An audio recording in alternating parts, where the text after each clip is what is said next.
अस्सलाम वालेकुम दोस्तों। आज मैं आपको लेके जा रहा हूँ ग्रनादा की उस मस्जिद में जो तकरीबन 600 साल के बाद यहाँ दोबारा बनी है। ये है ग्रनादा की मेन मॉस्क। ये ग्रनादा की इकलौती मस्जिद है और इसके पीछे एक लंबी लीगल और हिस्टोरिकल जर्नी है और बड़ी स्ट्रगल के बाद ये मस्जिद बनाई गई है। वो मैं आगे आपको चल के बताता हूँ। दोस्तों, जैसे ही आप एंटर होते हैं, लेफ़्ट हैंड पे ये जो आप देख रहे हैं ये कम्युनिटी सेंटर है। यहाँ पे मुसाफिर जितने आते हैं उनके लिए भी सहूलत मौजूद है और टूरिस्ट चूँकि बहुत ज़्यादा यहाँ पे, चूँकि एक अट्रैक्शन का दर्जा ले चुकी है चीज़, तो यहाँ पे टूरिस्ट जितने आते हैं उनके लिए भी सारे डोर्स ओपन हैं। मुस्लिम नॉन मुस्लिम का कोई चक्कर नहीं है, बस ये कि आपने डेकोरम का ख्याल रखना होता है। ये मस्जिद अलबाइज़ीन के इलाके में है, जिसका टूर मैंने आपको पिछले व्लॉग में करवाया था और अलहम्रा के बिल्कुल सामने ये बनाई गई है। और इसकी लोकेशन ऐसी सेंट्रल लोकेशन है कि जहाँ से पूरा शहर आपको दिखता है। ये मस्जिद अलहम्रा पैलेस के बिल्कुल सामने है और इस ऊंचाई उस हिल पे बनी हुई है जहाँ से आपको पूरा शहर नज़र आता है। अलहम्रा पैलेस वाला अगर आपने व्लॉग नहीं देखा है तो वो भी ज़रूर देखिए। और अलबाइज़ीन जो पूरे इलाके का मैंने आपको एरिया का डिस्ट्रिक्ट का टूर कराया था तो वो भी देखना बहुत भूलिएगा। आगे बढ़ते हैं, आपको थोड़ी सी हिस्ट्री बताता चलूँ। 1990 में लोकल्स ने यहाँ मस्जिद बनाने का फ़ैसला किया और जब उन्होंने इरादा बनाया तो जितने लोकल्स थे यहाँ के, उन्होंने उसको अपोज़ किया। तो यहाँ की जो काउंसिल थी उसने उसको डिक्लाइन कर दिया। तो यहाँ के जो मुसलमान थे, जो कि मुश्तमिल हैं ज़्यादातर मोरक्कन्स या नॉर्थ अफ्रीकन्स और कन्वर्ट्स, उन्होंने लीगल फ़ाइट करने का फ़ैसला किया और एक तवील लीगल फ़ाइट के बाद 1991 और 2 के अंदर इनको इजाज़त मिल गई और फिर इसकी कंस्ट्रक्शन शुरू हुई।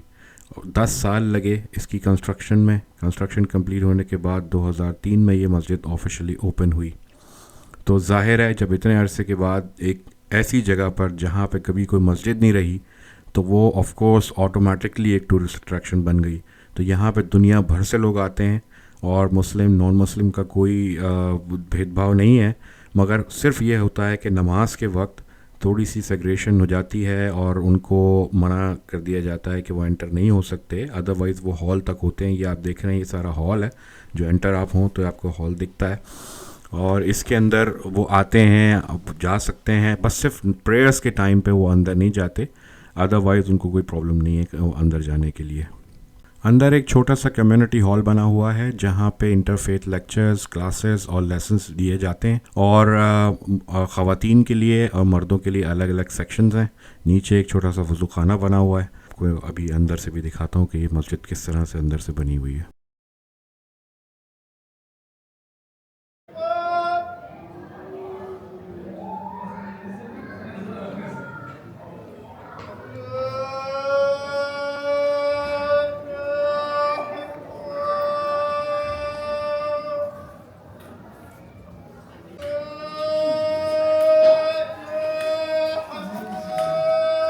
İşte o anlaşılmıyor dedi ya.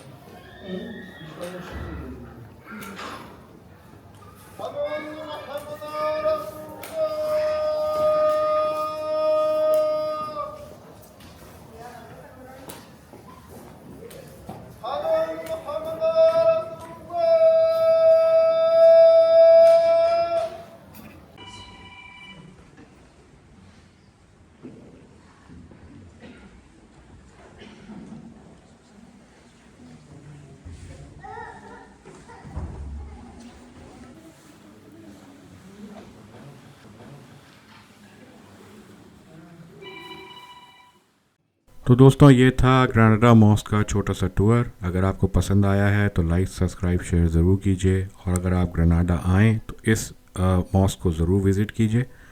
मिलते हैं अगले व्लॉग में, जब तक के लिए अल्लाह हाफिज़।